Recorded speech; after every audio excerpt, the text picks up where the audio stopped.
All right, why don't we get started? So today we'll continue on, and we when we last left off, we talked about the logistic function, which is also called the sigmoid function, and that sigmoid function takes your signal, which is the weighted sum of all the features in our input feature vector, and we also called it the score, and that number s represents that weighted sum, and it can either be positive or negative. And so this sigmoid theta takes this value s, our signal, and it maps it to a value between 0 and 1 on the real number line. And so we think of this sigmoid function as a probability. And as a probability, our target function is now thought of as a target probability. More specifically, it's the probability of a particular class label y given the corresponding input feature vector x. And so we have our ground truth target function f of x, and we choose a hypothesis h of x, which best mimics how the target function assigns probabilities to the two alternatives described by the conditional probability p of y given x.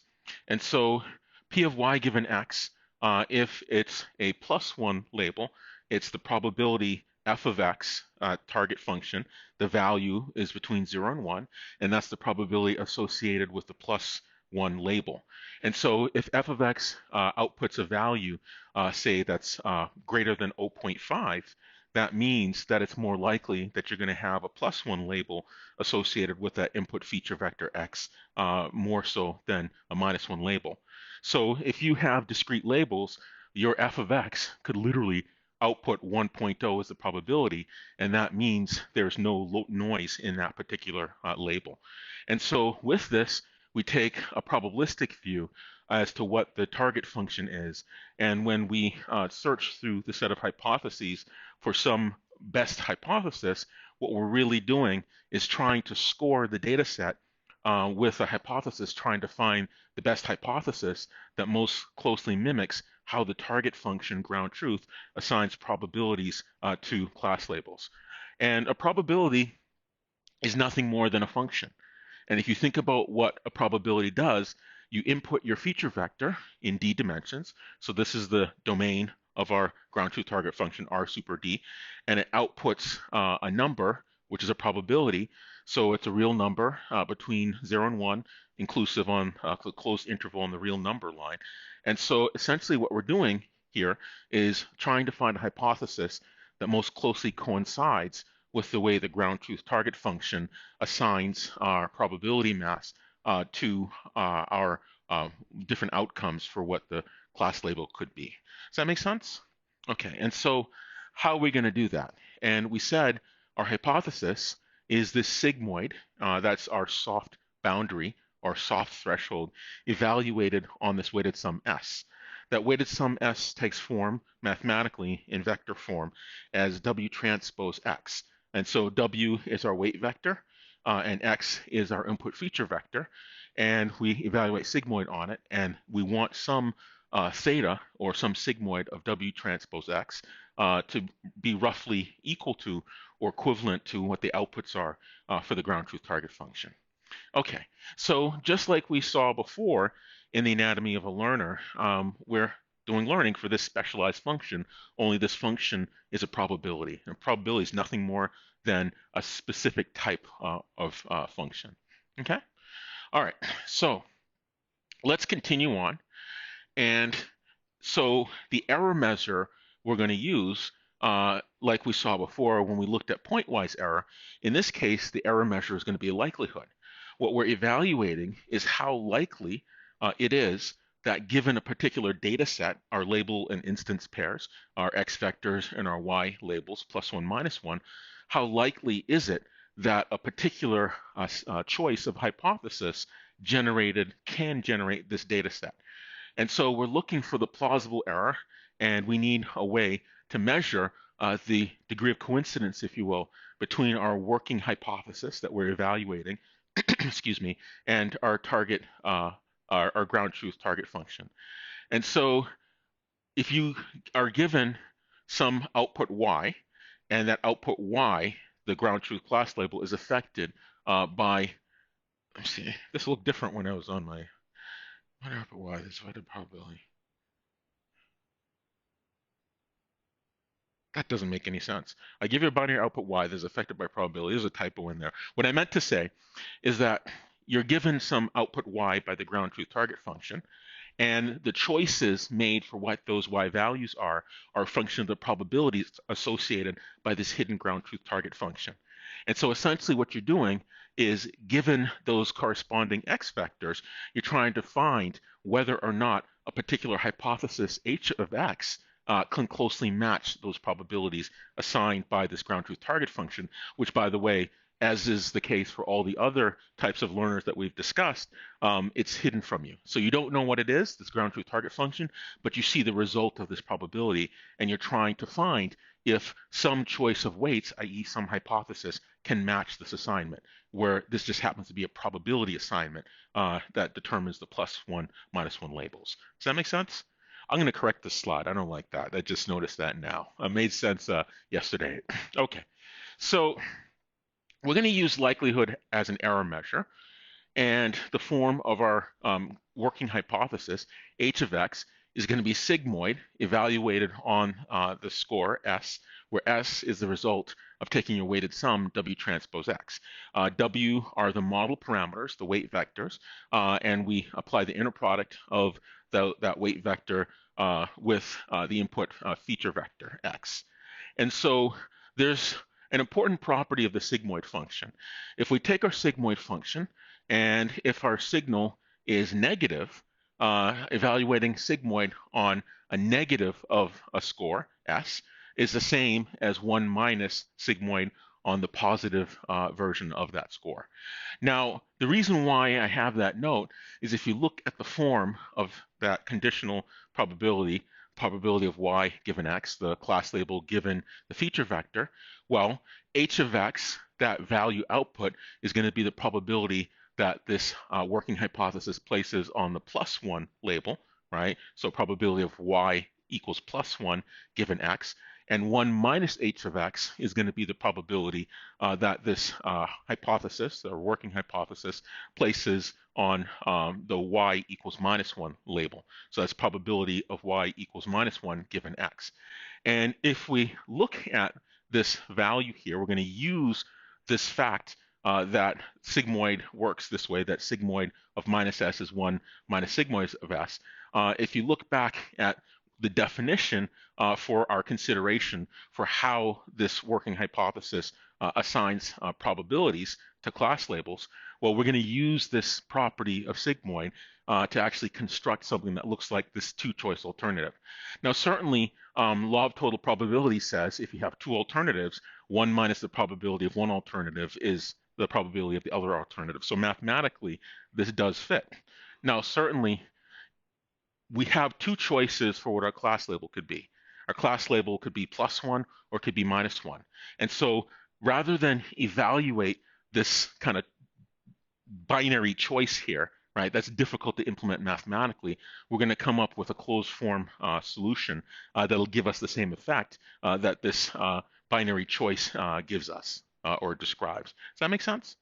So how are we going to do that? Well, we know that if the class label is +1, this inner product, this W transpose X.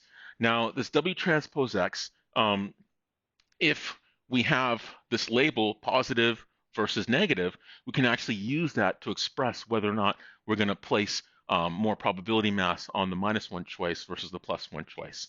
And so here, we're going to take this expression that we have, this binary choice, and we're going to re-express that probability as a probability of sigmoid instead of just that signal. We're going to have the class label y times that signal, right? So let's take a look at what this means. So let's say this signal is positive, right? If the signal is closer to +1, right, or 1.0 is greater than 0.5, what happens? That means the class label should be positive. And if the class label is positive, that means h of x should output something that's greater than 0.5, right? Because that's the majority label. So if our signal, our sigmoid evaluated on the signal should be greater than 0.5, that means our class label is positive. If we multiply that positive class label times that value that's greater than 0.5, right? Well, we get something that's a positive signal, right? But if we take our signal and we make our signal something that's, relatively small, let's say it's a little bit less than 0.5, right? So that means 1 minus that is going to be our probability associated with something that has a class label that's -1, or y equals -1. So let's say our signal, S, was something that was negative, right? And if you multiply it by a negative, that's also, I'm sorry, if our sigmoid evaluated on the signal was such that the output was less than 0.5, that would correspond to a class label of -1, right? And why is that? Because if h of x is less than 0.5, 1 minus h of x is something that's greater than 0.5. And that means that the class label, there's more probability associated with the y equals -1 class label, right? So for that case, if we were to multiply that signal such that the sigmoid function evaluated on that signal was something less than 0.5, if we multiply by a -1, it's going to be minus s, which is just the same as 1 minus sigma of s, which fits exactly with this scheme for that two-way output. Does that make sense? Okay, so using this fact of how sigmoid works, and you can actually do it out yourself, it's just a little bit of algebra, we can actually replace this selection, which is really hard to do mathematically, because if you were to program this, how do you do optimization on something if you're, have a if this, then that, right? That's really hard to do. So now we can use this expression, our sigmoid of y, the class label, ground truth class label, times w transpose x, as a replacement for this binary choice for assigning probabilities to class labels. Okay? All right, so now we have an expression for what this h of x looks like, this model, and we want to try to find an h of x in this form that most closely mimics what the ground truth target function f of x, which is hidden, will output as far as assigning probabilities associated with the y equals +1 and y equals -1 label. And so we have a data set, a set of n many data points, and each data point, x1 through xn, has its associated class label drawn from that set, which has two elements, +1 and -1. And the idea is we want to maximize this likelihood. This likelihood expresses the coincidence, how closely the ground truth target function matches whatever that assignment of probability to the +1 and -1 label alternatives are on behalf of the working hypothesis. So we want to find that hypothesis that most closely mimics the target function, most closely mimics the target function's assignment of +1 and -1 labels. And how you do that is by matching the probability mass that it places on the +1, -1 label associated with each one of these input vectors. And so the ground truth target function is a probability P of y given x, and the hypothesis is a probability P of y given x, and you're trying to find that P of y given x for the working hypothesis that maximizes that likelihood, because that's how you measure coincidence.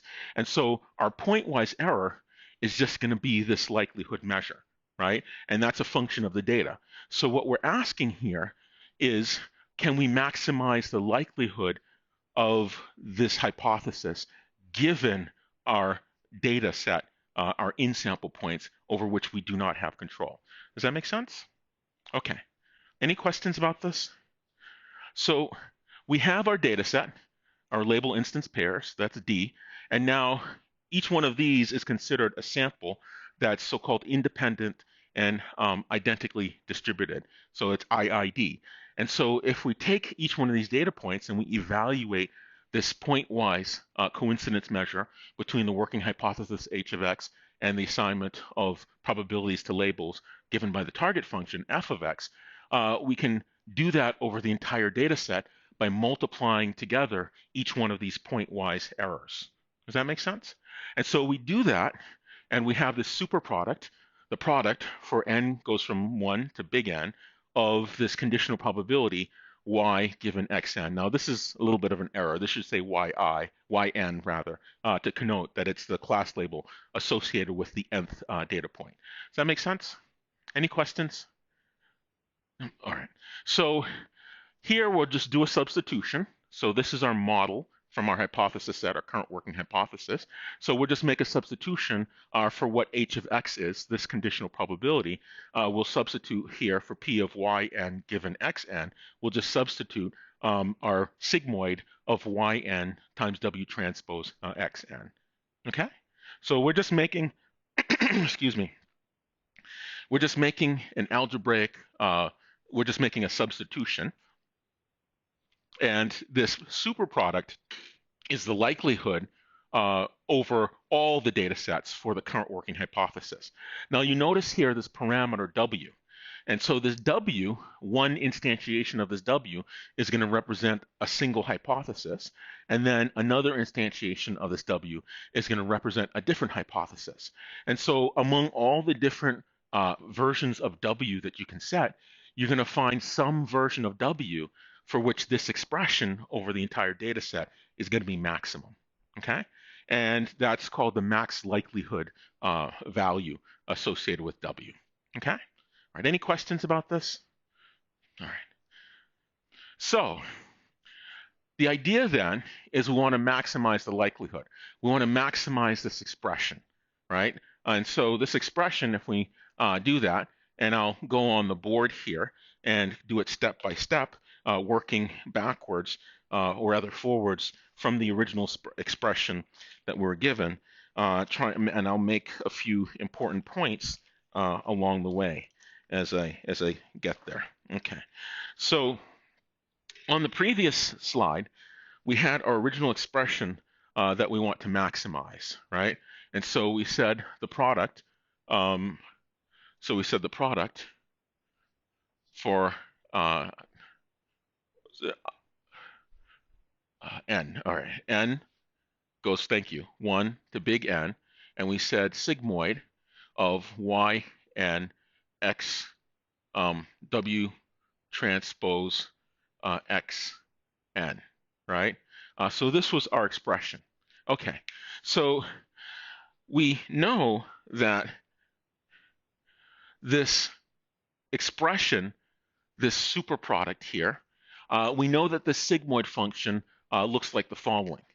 This sigmoid function we have from the graph when the signal, right, the parameter to sigmoid, when it's very negative, right, its value is 0. And then as it gets more and more positive, its maximum value is 1. And so the smallest a particular value of sigmoid can be is going to be 0. So it's never negative, right? It's non-negative. We know that for sure. Now, because it's non-negative, now that's one characteristic. We know that if we were to combine a bunch of things together, we know the product will never be negative because each one of the terms is always non-negative. And the product of things that are non-negative is either 0 or it's positive, but it will never be negative. We know that for sure. Now, one of the things we want to do is we want to transform this expression, and this is the expression for the likelihood.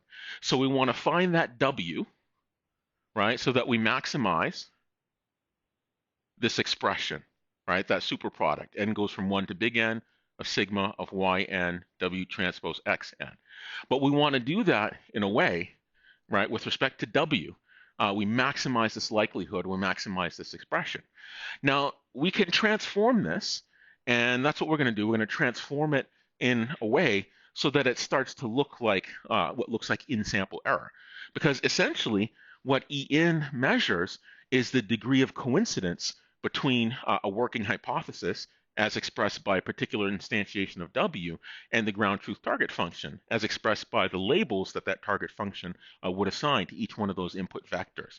And so we want something that's a sum, and we want something, you know, that's going to be mathematically convenient for us to manipulate. So there are a certain set of transformations that we can make to this original expression of likelihood such that the quantity that maximizes it, that setting of W where that likelihood expression reaches its maximum, does not change. And that type of transformation is called a monotonic transformation.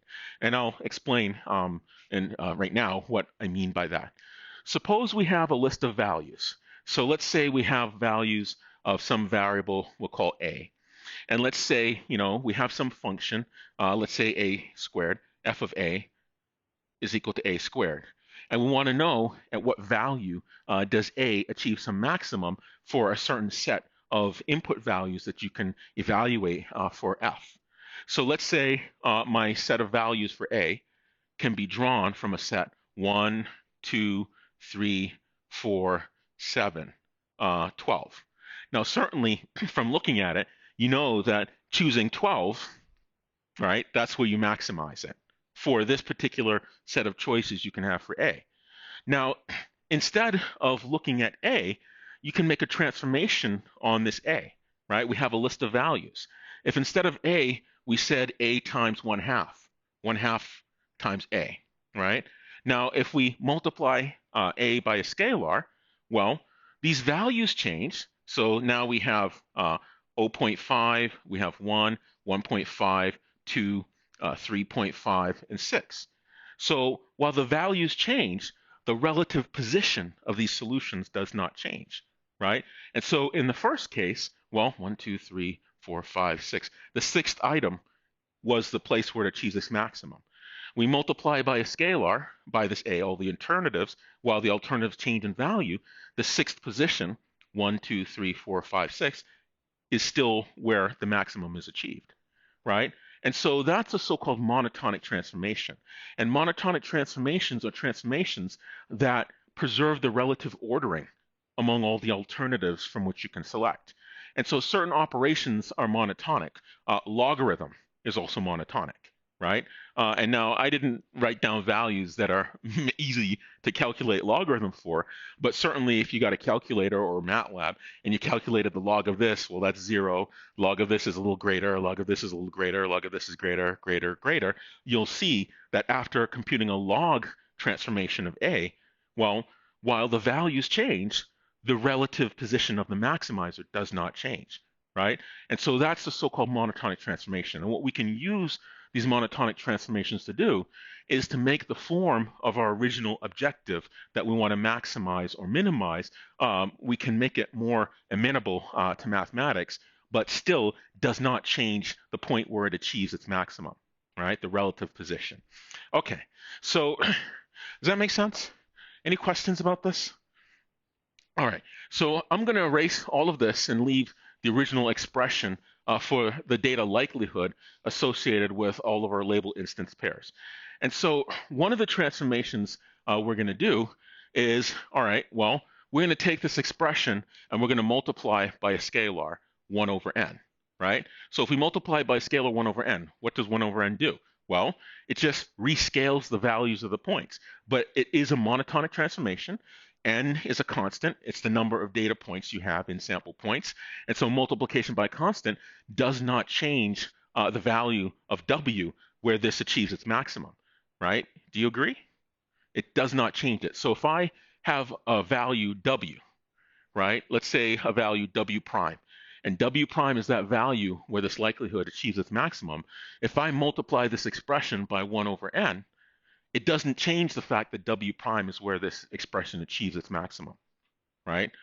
It's a monotonic transformation to multiply by a scalar. In the same way I talked about that A squared, if I multiply A by 1/2, it doesn't change the fact that the sixth position for A in that set of alternatives is where it achieves its maximum. And so if I multiply by 1 over n, well, that's a monotonic transformation. If I take a logarithm, ln, that's a monotonic transformation. So if I were to write natural log of that super product n goes from 1 to big N of sigmoid of yn w transpose xn, well, that does not change the fact that W prime is that setting of W where that achieves its maximum. It does not change it. So here I'm doing two monotonic transformations. The first monotonic transformation is to take the natural log of this likelihood expression. And then the second monotonic transformation is to take 1 over n multiplied by a scalar. Does that make sense?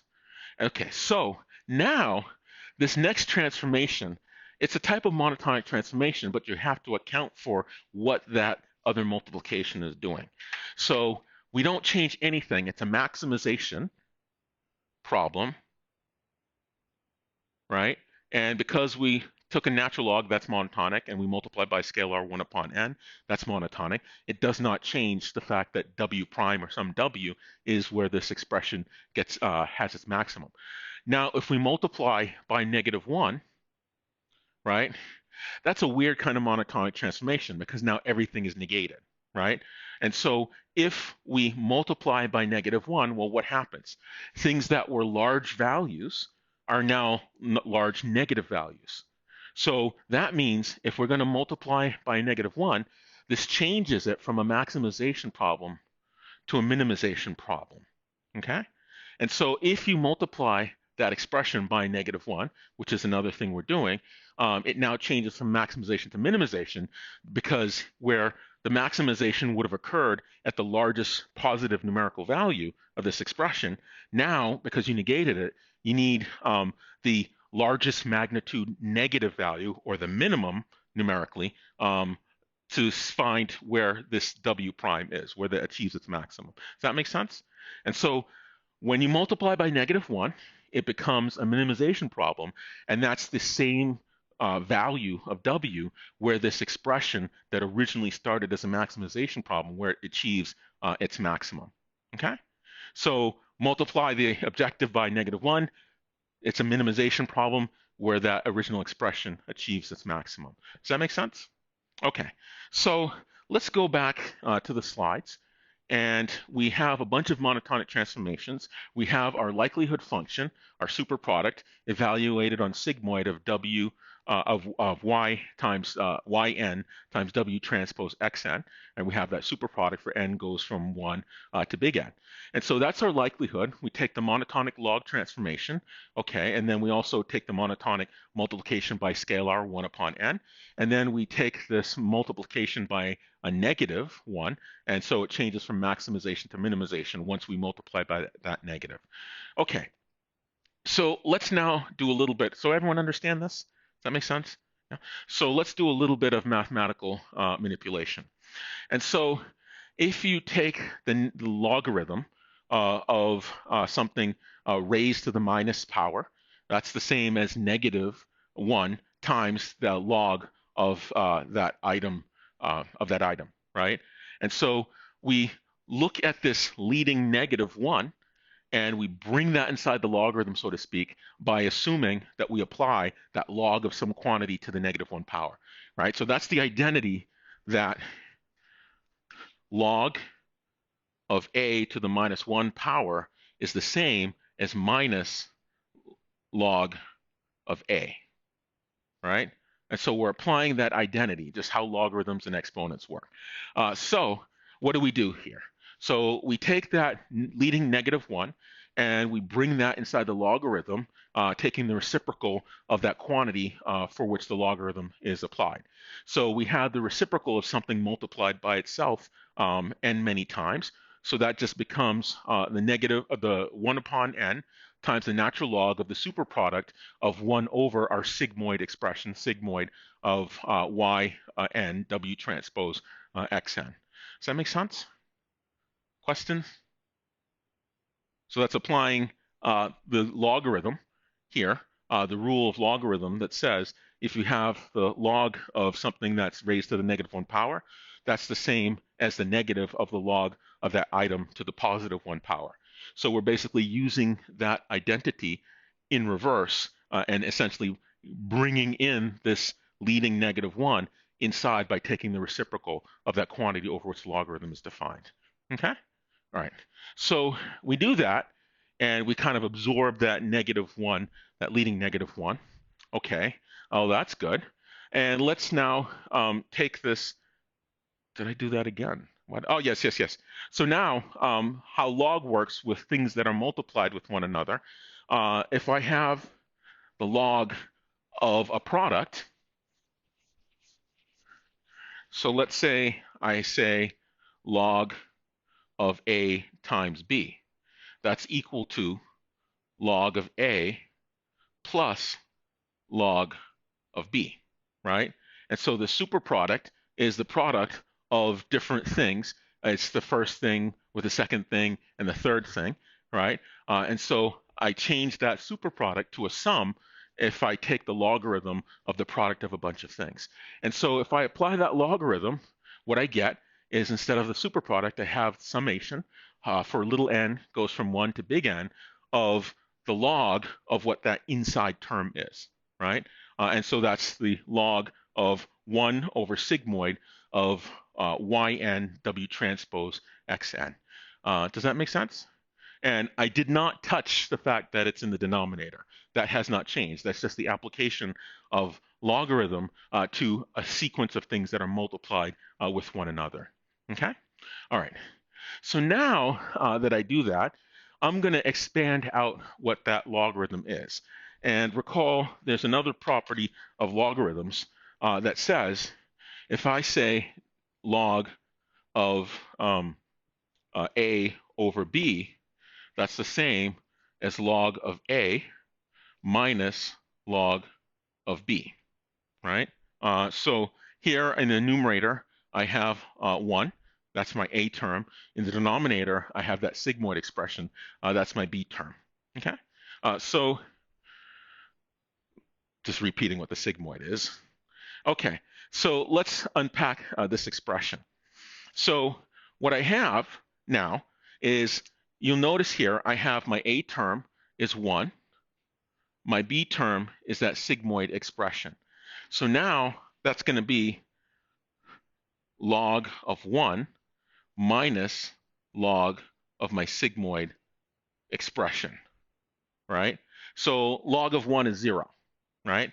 So that's going to be 0, that log of the numerator.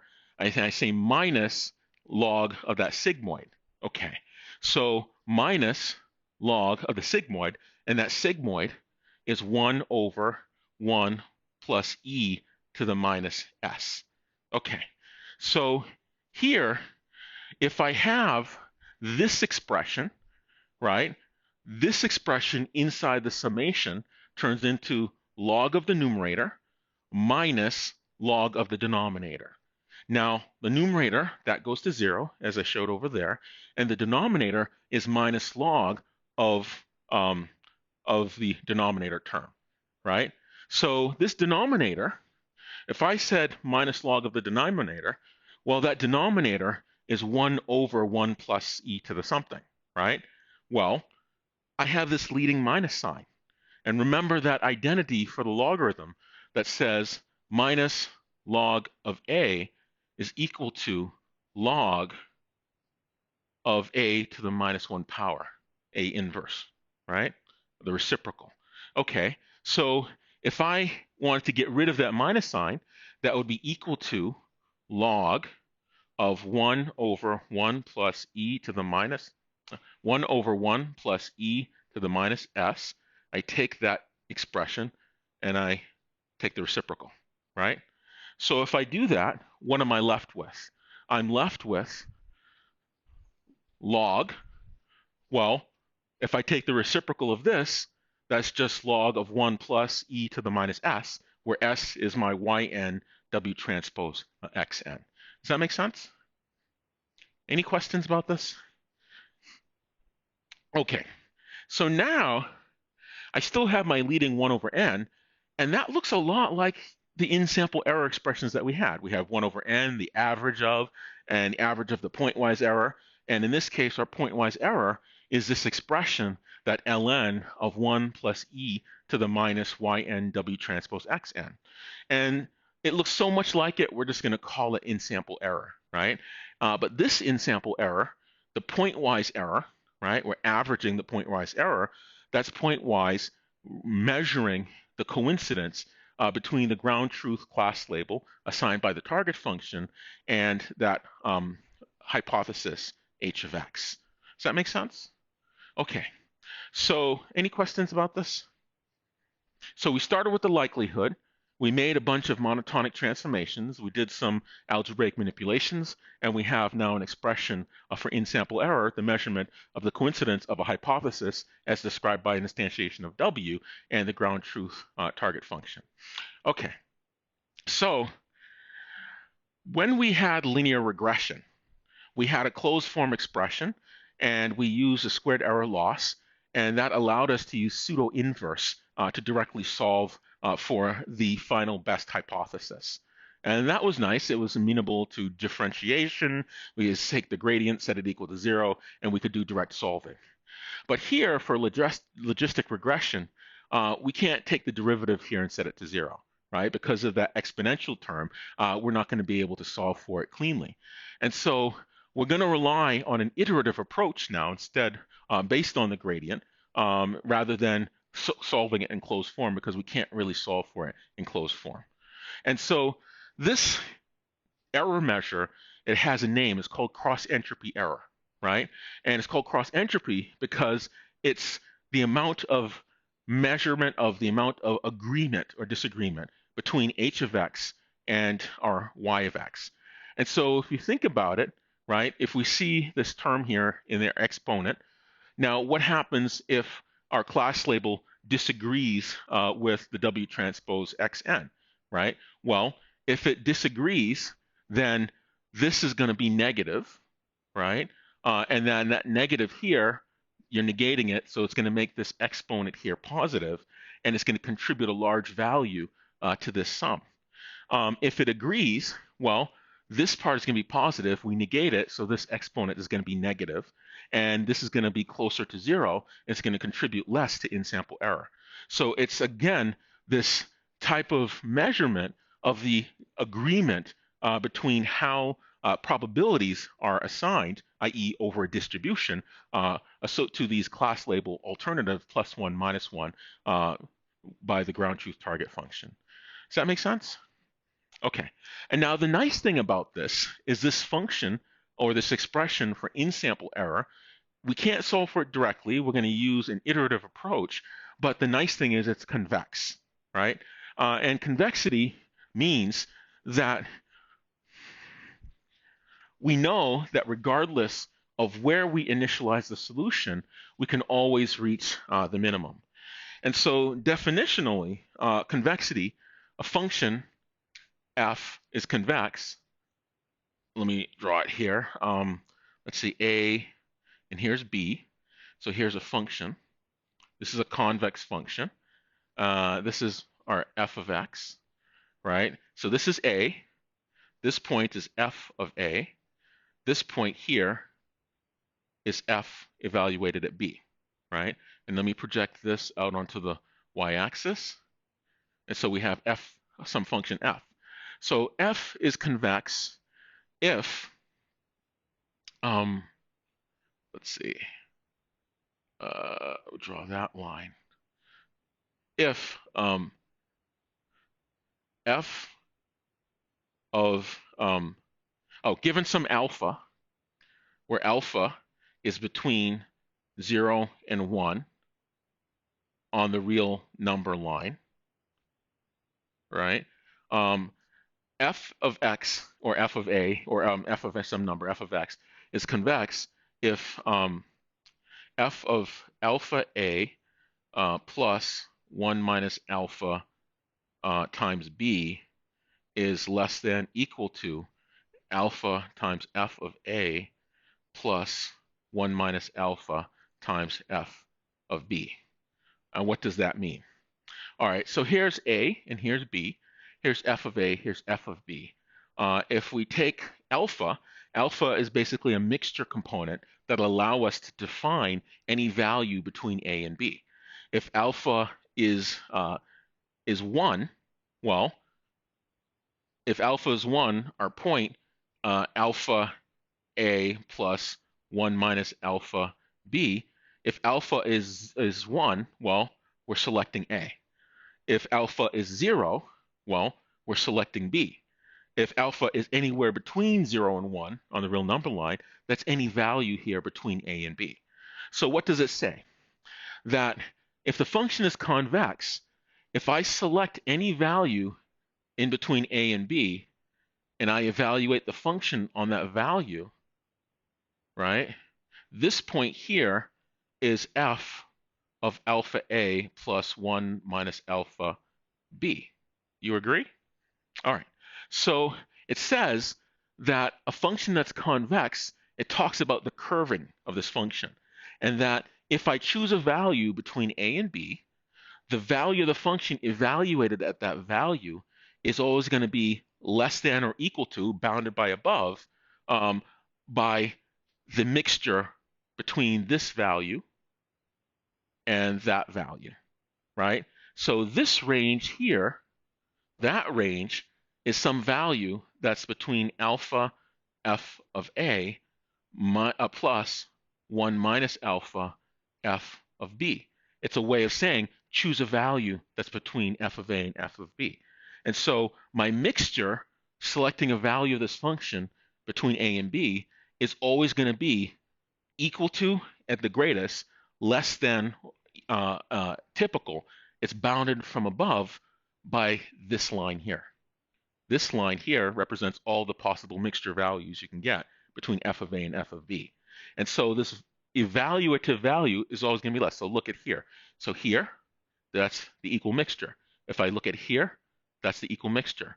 And it's that chord here that defines the upper bound on what that mixture could be. And so any function that satisfies this property is called a convex function. And so why does convexity matter? The reason why convexity matters is that if you are searching for a solution, it doesn't matter where you start that solution. If you want to find the minimum, you can always find the exact minimum regardless of where you initialize on this function. Does that make sense? Okay, and so this is convex. You know, e to the minus x, that's a decaying exponential. A decaying exponential looks like this. That's convex. Now you add 1 to it, then that decaying exponential is kind of further up like that, right? Squaring, that's concave. Concave is the opposite of convex. It's just negated. And for concave, you just change it from less than equal to greater than equal to. Okay? All right, any questions about this? And so the nice thing about this cross entropy pointwise error in this solution for in-sample error, this expression for in-sample error, is that it's convex. And that makes it easy to find the minimum using this iterative approach. Okay? It's a really important property. Any questions about this? Does that make sense? Okay. So what does gradient descent look like? Well, PLA, it kind of felt like a gradient descent, but it had the problem where depending on the input that you selected for doing the PLA update, it could make things worse. Now, with this iterative gradient descent, because it's convex, every update that we make, it's not going to get worse. It's just going to get better and better and better. And so we start out with some initial weight value, W0. And in this figure, this is the depiction on the horizontal axis of the weight vector value. And for interpretability, it's just drawn as an example in one dimension. So we have our weight vector value, and then we have our expression for En. And so we're trying to find that expression of W where in-sample error, this cross-entropy error, is minimized, right? That's essentially what we're trying to do. And so when we do that, what we're going to do is we're going to start with an initial value of our weight vector at time 0. So that's this W naught here. And we're going to take the slope along this convex function, and then we're going to take a step in the direction of the steepest slope, right? And so here we have at the next time instant, W at the next time instant, the first time instant, so we start at W naught, and we're going to step in a direction, change W by stepping in a direction, some fixed amount eta, right? It's the same eta we talked about with PLA, in some direction, v hat, and v hat is the unit vector that points in the direction of steepest slope, okay? And so we do that. Let's say the steepest slope was in this direction. We take a step in W, and then we take another step in W, and then we take another step in W, and we take another step in W, and then eventually with enough iterations, we reach the global minimum. And we're guaranteed to reach the minimum because this expression for in-sample error is convex. So convex functions, when you're searching them using iterative approaches through gradient descent, you will always converge to the global minimum. Does that make sense? Okay, now this is a simple example, and this error function in particular has only one minimum, and that's guaranteed. You're guaranteed to reach because this brain fart. Cross entropy error, this expression cross entropy error is convex, and it also has one minimum. This is a really nice property. And so this particular approach for this version is not susceptible to poor initialization. And you'll find sometimes with certain algorithms like PLA, right, that you will get, if with a poor initialization, it's not going to converge to the global minimum because you might do damage from one iteration of PLA to the next, damage to this minimization of in-sample error. Okay, any questions about this? So, yes. V is a unit vector, and that is just the depiction of the direction of steepest descent. And so in this case, the steepest direction of descent is going to be this way, right? And so V will make more sense if you have more than just one dimension on the weight vector. And so sometimes V is going to say point in this direction. So when you want to minimize En, your W should increase in value. If you were over here with your initialization, well, your direction of steepest descent is going to say make it smaller. If you were over here, your direction of steepest descent is going to say make it bigger. And so V is a unit vector, V hat, and it connotes the direction of steepest descent, steepest minimization, steepest decrease in our weight and in our in-sample error. Does that make sense? And so this is going to be an iterative process. And so you start out in the beginning with some initial weight vector, and then you're going to take a step in this direction V hat, and that step is going to be of size eta. Okay? All right. Any questions about this? How do you get V? I'm going to tell you in the next few slides. Okay. That's a good question. So what is the direction of V? Okay. I'm glad you asked. So let's take a look at this multidimensional space. Now, I just depicted W in one dimension, right? Now, what is typical in most problems, you have a multidimensional parameter space W, and you are walking the gradient, right? And so you take the slope, and in this case, it's like rolling a marble down a hill, right? The Z value here, that's our scoring function or our objective. And in the case of last slide previously to this, that's going to be our in-sample error. You're going to get a value, right? And so when you compute the gradient or do gradient descent, you want to find in what direction am I going to go the steepest. And so you imagine if this ball is rolling, it's going to want to roll in that direction where the slope is steepest, right? So what do? Well, you feel around. So like imagine you're on a hill, right? And you're not looking. You feel around and you say, okay, close by, let me see where it's steepest. It's steepest over here. So let me take a step in this direction. So now you feel around, all around. Where is it the steepest? Oh, it's steepest over here from the point where I am. Let me take a step in that direction, right? And so when you take this step eta, what eta is saying is how far around you should you be looking, and there's one direction where you're going to perceive the steepest hill, if you will, going downhill, right? And so in the case of something like this, where you have a multidimensional error surface, sometimes you have more than one minimum, right? Because when you get to one of these valleys here, all of a sudden when you come into the valley, it's going to go down and come up a little bit, and you're going to reach what's called a local minimum, right?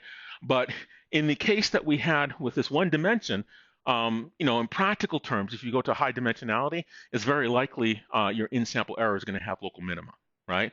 And there are lots of methods you can use with gradient descent to try to add in some Brownian motion, some randomization, where if you notice that you're stuck in a local minimum, then you introduce a random jump not too far away to try to get out of that local minimum to find the global minimum. Does that make sense? But we're not going to talk about this particular issue. I just want to make it make you aware that this issue exists. But in the simple case, we're going to address this one-dimensional case, and we're not going to assume that we're going to get stuck in a global and a local minimum. Okay.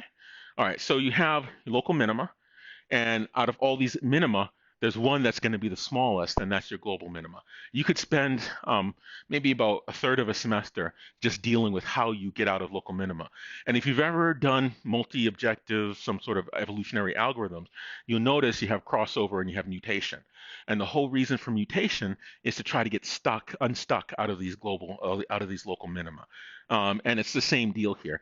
The only thing that's different between this type of search and a genetic algorithm search is imagine if you have a population of size 10, right? Imagine if you have 10 marbles and now you're rolling all of them, just kind of randomly place them and then say, let them all roll downhill. Now, some of them are going to be lower than others. Those that are the lowest ones, you say, let me take this and mix it, choose a new location based on that mixture. I wiggle it a little bit and then let it roll downhill, right? And that's essentially what a genetic algorithm is doing from a mathematical optimization standpoint. Now, I deal with this as from the standpoint of function approximation and optimization as far as it pertains to doing it for probabilistic functions, right? But it all folds back on itself as you go further in studies for various aspects of computational intelligence and machine learning. So nonetheless, we take our step in the direction of steepest descent. And even in this case, where you have a multidimensional surface, you're looking in some locality around you, basically probing, if you will, for which direction is the steepest hill, if you will. Okay? All right, any questions about this? So convexity is important, but you still have this issue in practical implementations with local minima. But that's not the subject of what I'll focus on today. Okay, so in practice, you don't get to see the surface. Here, it's a wonderful, beautiful picture to show you this fancy surface, but you don't see the surface. All you see is that locality around where that marble is, right? That's all you see. So you only see a small patch around you, and that's choosing where you proceed next based on what you measure for the small patch. And that's what happens in reality. You only have local information. And you hope that if you search the right way, and do a little bit of wiggling, if you will, if you get stuck, that you'll eventually reach the global minimum. Okay, any questions so far? Okay, so you only see the local surface.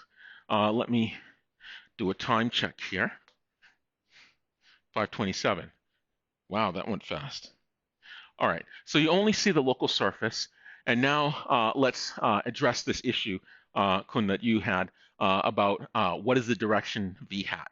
Okay, and so you need to, when you talk about gradient descent, an iterative approach, and it's the gradient with respect to in-sample error, right? So what happens when you have a gradient of in-sample error? Well, you have in-sample error from the initialization to the next step. And when you have that initialization, well, that's in-sample error at time, at the first setting of the weight value, that initialization, that's En associated with W0, right? That's just this in-sample error expression that we had before, our cross-entropy error, right? That's our cross-entropy error where you initialize W. That's what that W0 is. So you randomly initialize W, and there's some schemes that say, oh, you should initialize W this way so you get nice evenly distributed numbers. Some say, set it all zeros. Some say don't set it all zeros. All sorts of strategies people use. And so you start out with your in-sample error using cross-entropy error at W0 time. And then you have your update. Well, at time W1, you have in-sample error, En, of W1. So given our expression for W1, what is W1? It's just W0 plus some step eta in the direction v hat. So if you want to see the gradient, i.e. how much your in-sample error has changed, one way you can calculate the gradient of in-sample error is by taking in-sample error at time W at T1 for W1, and you subtract from that in-sample error at time T0. So in-sample error at time T0 is En evaluated at our initial W0, and at time T1, it's En evaluated on W1, where W1 is defined as W0 plus that step in the direction v hat. Does that make sense? Any questions about this? Okay, so now what we're going to do is we're going to make use of some facts from Taylor series approximation. And what this Taylor series approximation says is that if I want to approximate the shape of something, I could actually measure the rate of change reasonably well by collecting a set of straight lines down a hill. So suppose if my hill were circular, maybe it would kind of, around a curved surface. Well, what could I do? Well, if I had a hill that looked like a curved surface, well, if I'm starting here, I look at a tangent line to where I am, and I take a step in some direction. So let's say I took a step in this direction. I come to a new position. I have a new tangent line. I take a step in that direction. So what does it mean to assemble all of those tangent lines along that curved surface? What it means is I take the slope at that point, so that's my derivative, and then I take the slope and assume, and let me kind of blow it up, exaggerate it here. I assume, given a certain slope, I proceed linearly some distance at the same slope, right? Now, of course, if I do that enough times, it's going to walk me down some approximation of that surface. And if I step out some distance at a particular slope, assuming that it's a constant slope, I say, what happens if I go out along a straight line, assuming constant slope, right? That's what a Taylor series approximation is doing.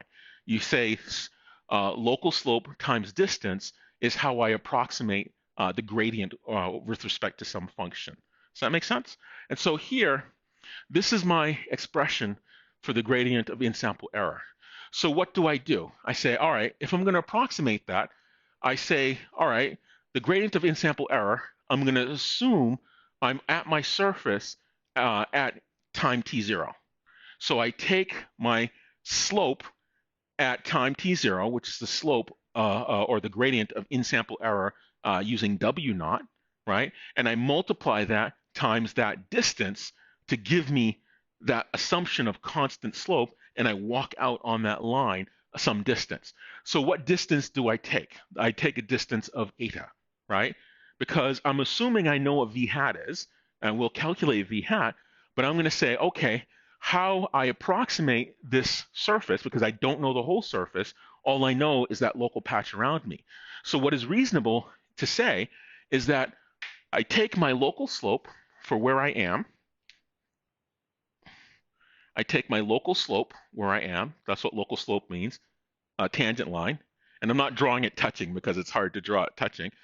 I take my local slope, and then I assume in the direction that that local slope goes, steepest, it's down here, I'm going to take some step in that direction. So how does that change? It says, assuming that I have this constant rate of change, I'm going to multiply that constant rate of change by the distance, and that's going to give me the amount that I decrease when I walk down this gradient. Does that make sense? So here is my original expression, and how I can recast that is using the Taylor series approximation, and I say, okay, well, I already know it's in the direction of v hat, and we're going to solve for v hat later. Well, what is the gradient at the initial location w0?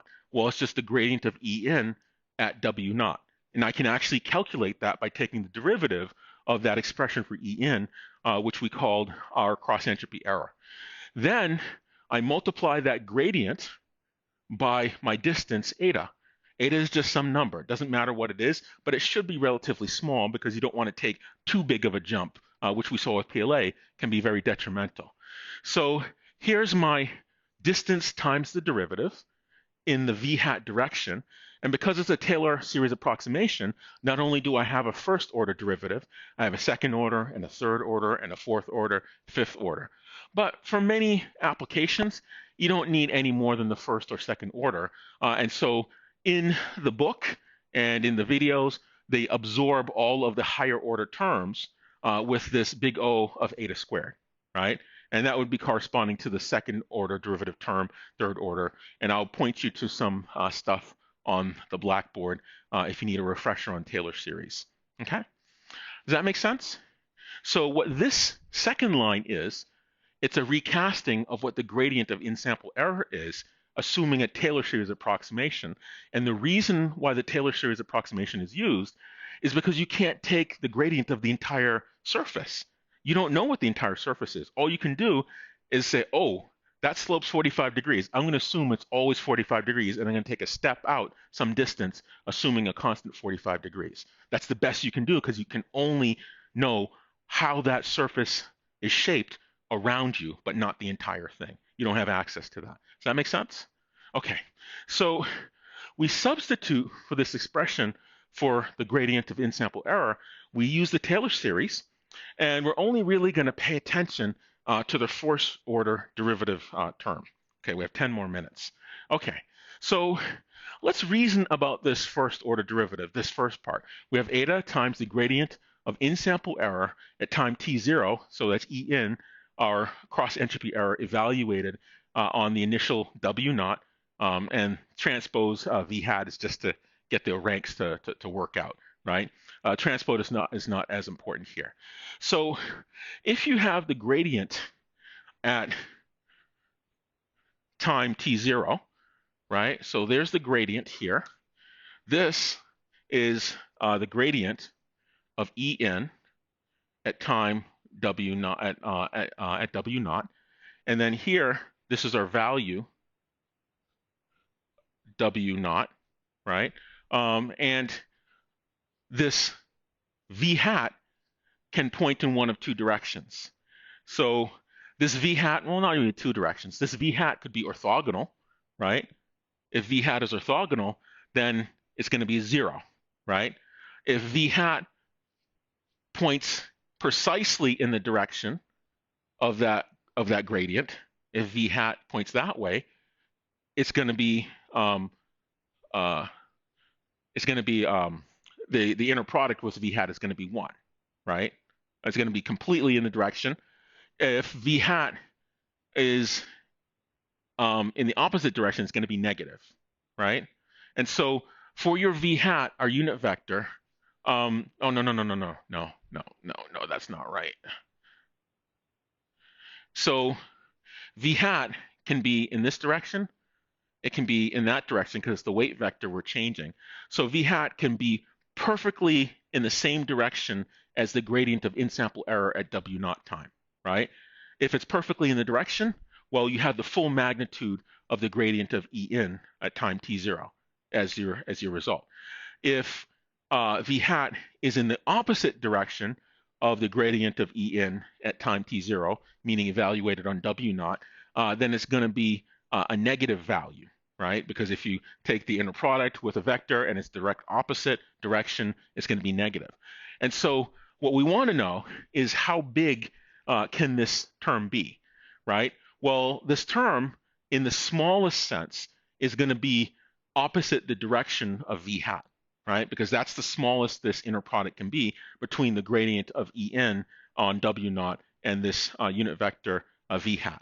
The largest it can be if it's in this unit vector is in the same direction as the gradient of in-sample error. You agree? Right? And so 0 if it's completely orthogonal. So this expression here, the smallest it can be, we know that it's going to be greater than this negative of eta, because that's the step size, times the magnitude of this gradient at time t0 evaluated on w0. So what does that mean? Let's unpack this. So if the gradient of in-sample error at time t0 evaluated on w0, if the gradient is in the same direction as this unit vector, is going to be positive magnitude of eta times the gradient of in-sample error. If this gradient is in the opposite direction of this unit vector, it's going to be negative times the magnitude is the smallest value that you can get. Because negative is less than 0, the smallest value is a large magnitude negative number. And the most negative you can make a gradient is if that gradient is in the exact opposite direction of some unit vector. Does that make sense? Okay, so I really want to drive this home, that if in-sample error, if your gradient of E in points this way, and if your V hat points this way, that means it's going to be negative, right? It's going to be the largest magnitude negative number. If your in-sample error points that way and your v hat points this way, it's going to be the largest positive magnitude value you can have. If your in-sample error points that way and your v hat points this way, it's going to be 0 because it's orthogonal. And so what we're saying mathematically is, what is the smallest this value can be, given that we have some v hat? And the smallest this value can be is a very large magnitude negative number. And that happens when it's in the opposite direction of v hat. Does that make sense?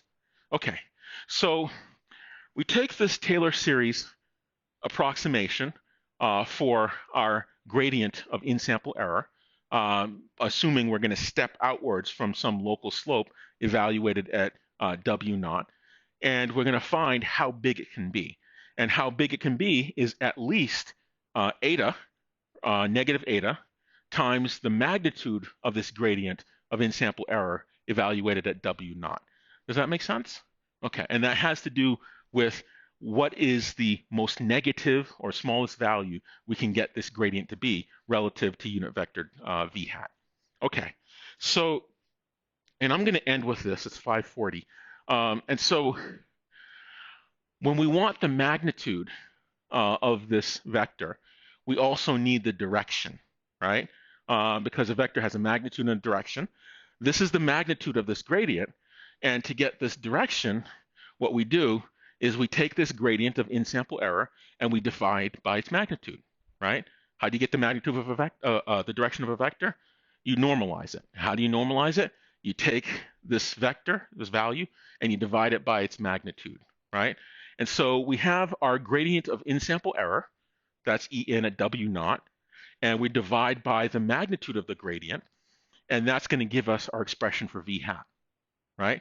So this is what gradient of in-sample error is, and this is the direction of the unit vector. Okay? All right. Any questions about that? All right. So I thought I would have finished this before the end. Let me see. Remind myself what I have next. Yeah, I'm going to stop there. I don't want to rush it too much. And so what this gives us is the direction of steepest descent, v hat, and it also gives us an expression based on the Taylor series approximation of the gradient of in-sample error.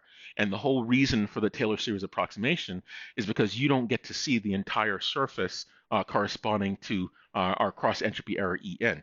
All you can see are values of it that are nearby where you happen to be, starting at time t0, which is when you have w0, the initial version of our weight vector. Does that make sense? Any questions about this? Okay, so we'll stop there.